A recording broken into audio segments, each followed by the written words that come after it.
இரக்க குணமாகப்பட்டது உயிருள்ள அனைத்து ஜீவராசிகளிடத்தும் காணப்படும் பொதுவான ஒன்றுதான். ஒரு உயிரினமாகப்பட்டது இயலாமையில் இருக்கும் பொழுது இயலாமையில் இருக்கும் உயிரினத்தின் மீது இரக்க குணமானது தோன்றும். இல்லாதவர்களுக்கு இயன்றவர்கள் இல்லாததை எப்பொழுதும் கொடுத்து கொண்டே இருப்பர் என்று எந்த ஒரு அவசியமும் இல்லை. கொடுக்க வேண்டும் என்ற எண்ணம் இருந்தால் மட்டும்தான் கொடுப்பது சாத்தியமாகும். இரக்க குணமானது இருக்கும் இடத்தில் புனிதத்துவமானது குடிகொண்டிருக்கும். மானுடப் பிறவிகள் மனிதத்தை மதித்தால் சிறந்தது. தன்னிடம் இருக்கும் நிறை குறைகளைப் போன்றே தனது சக உயிரினங்களுக்கும் இருக்கும். துன்பங்கள் மற்றும் துயரங்கள் சூழ்ந்த வேளையில் மனமானது சங்கடத்தில் உலவிக் கொண்டிருக்கும். இரக்க குணம் என்பது பாசத்தால், கடமை உணர்வால், பொறுப்பால் மட்டும் உருவாகும் என்று கூறிவிட இயலாது.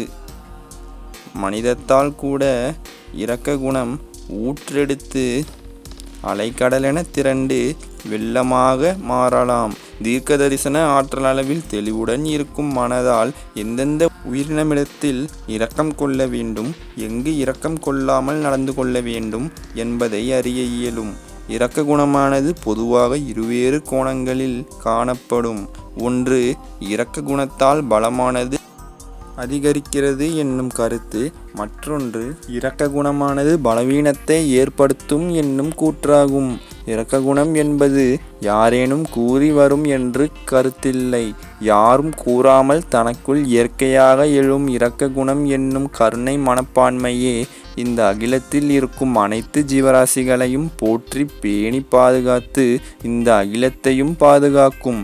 இரக்க குணத்தால் ஒரு உயிரினத்தின் பலமானது எவ்வாறு அதிகரிக்கும் என்று கேட்டால், முதலில் இரக்கப்படுவோரின் ஆரோக்கியமானது நல் மனப்பான்மை மற்றும் நல் எண்ணத்தால் அதிகரிக்கும்.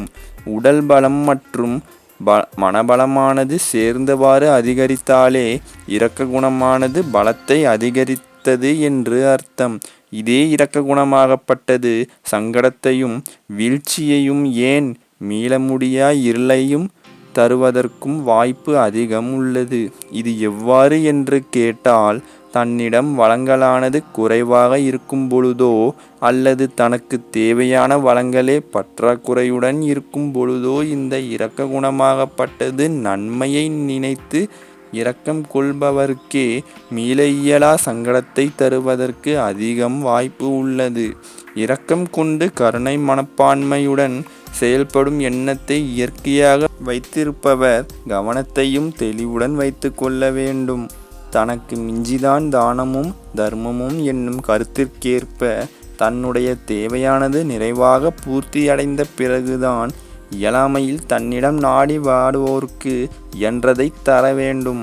தன்னுடைய தேவையை நிவர்த்தி செய்யாமல் கூட தன்னிடம் நாடி வந்து இறைந்து இல்லாததை கேட்கும் பொழுது தருவது என்பது நிச்சயம் துன்பத்தை கொடுக்கும்.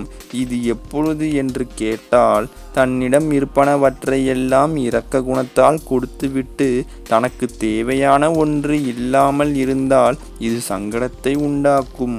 இரக்கத்தோடு இருக்கும் மனதினிடத்தில் இறைந்து கேட்ட மனமானது மீண்டும் தன்னுடைய பொருட்கள் அல்லது இரக்கத்தோடு இயன்று உதவிய மனதிற்கு இருக்கும் தேவையை பூர்த்தி அடைய செய்ய நினைத்தால் மட்டும்தான் இரக்கத்தோடு உதவிய மனதிற்கு கிடைக்கும். இந்த நிலையானது மிகவும் ஒரு அவல நிலையாக இயற்கையின் கண்ணோட்டத்தில் காணப்படும். இதே நிலையானது நீடித்தால்தான் இந்த இடத்தில் இரக்க குணமாகப்பட்டது மனதினை பலவீனமாக்குகிறது என்று அர்த்தம். இரக்க குணத்தால் பலமானது எப்பொழுது வரும் என்று கேட்டால், தனக்கும் தேவையானது இருந்து தன்னிடம் வந்து இல்லை என்று கேட்பவர்களுக்கும் இயன்றதை கொடுக்கும் இடத்தில் ஒரு மனமானது இருந்தால் மட்டும்தான் என்று சொன்னால் மிகையாகாது. இந்த நல் எண்ணத்தோடு இரக்கம் கொள்பவர்களின் மனதினை துஷ்பிரயோகம் செய்யும் மனங்களும் இருக்கத்தான் செய்கின்றன. ஆக இரக்க குணமாக இருந்தாலும் எந்த இடத்தில் இரக்கப்பட வேண்டும், யாரிடத்தில் இரக்கம் கொள்ள வேண்டும், எந்த மனங்களின் மத்தியில் இரக்கம் கொள்ளக்கூடாது, எந்த இடத்தில் எல்லாம் இரக்கமானது வீணான ஒன்றாக மாறும் என்பதை தெளிவாக சிந்தித்து செயல்பட வேண்டும். நல் மற்றும் தெளிவான தீர்க்க தரிசன ஆற்றலே இந்த சிந்தனையை வழங்கும். பொதுவாக இரக்க குணமாகப்பட்டது நல் உள்ளத்தினுள்ளும் குடிகொண்டுதான் இருக்கும். தீய எண்ணமுடைய மற்றும் அதர்ம வழியில் செல்பவர்களின் மனங்களிடத்தும் இரக்க குணமாகப்பட்டது காணப்படுவது இயற்கைதான். இது எதனால் தோன்றுகிறது என்று கேட்டால், கருணை மனப்பான்மை என்னும் உணர்வாகப்பட்டது தன்னுள் குடிகொண்டிருப்பதினால்தான். இந்த கருணை உணர்வாகப்பட்டது இரக்கப்படும் குணத்தை வாரி இறைக்கும்.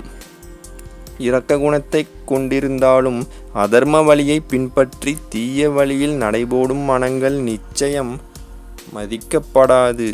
இதே சமயம் நல் உள்ளத்தை கொண்டிருப்பதைப் போல் நடித்து கருணை மனதோடு இரக்கப்படுவதைப் போன்று பாசாங்கு செய்து போலியாக நடிக்கும் மனங்களும் ஏற்புடைய மனங்கள் அல்ல. எந்தவித போலித்தன்மையும் இல்லாமல் இயற்கையான கருணை மனப்பான்மையை கொண்டிருந்து அதே சமயம் நல் தீர்க்க தரிசன ஆற்றலுடன் எந்த மனங்களிடம் இரக்கம் கொள்ள வேண்டும், எங்கெல்லாம் இரக்கத்தை வைத்து கொள்ளக்கூடாது என்பதையும் அறிந்து வைத்திருக்க வேண்டும்.